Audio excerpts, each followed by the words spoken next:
புளி சேர்க்காம ரொம்ப ஹெல்த்தியான ஆம்லா ரசம் எப்படி பண்ணலான்னு பார்க்கலாம்.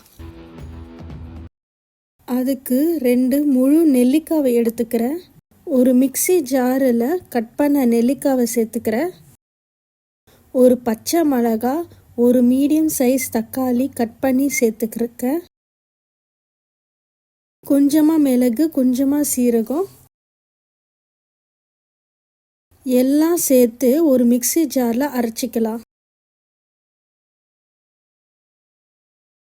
தாளிக்கிறதுக்கு கொஞ்சமாக எண்ணெயும் கொஞ்சமாக கடுகு சீரகம் சேர்த்துக்குங்க. 2 காஞ்ச மிளகா, கொஞ்சமாக கருவேப்பிலை, 2 பச்சை மிளகா,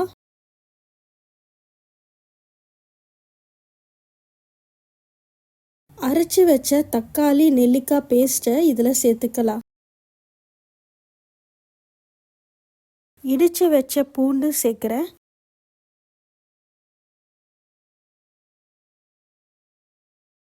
ரசத்துக்கு தேவையான உப்பு சேர்த்துக்கலாம்.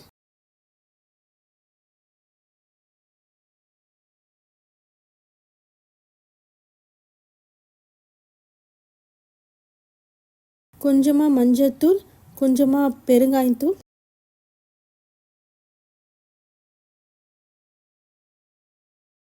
ஒரு மீடியம் ஃப்ளேமில் பச்சை வாசம் போக வரைக்கும் வதங்கட்டும். ரசம் நல்லா தண்ணியாக இருக்கணும், அதனால் தேவையான அளவு தண்ணியை சேர்த்துக்கலாம்.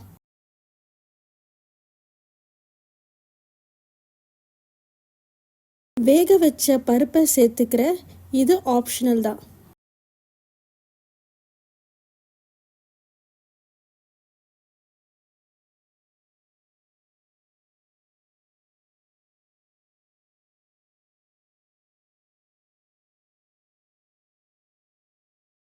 கொதி வந்துச்சு, இப்போ கொத்தமல்லி சேர்த்துக்கலாம்.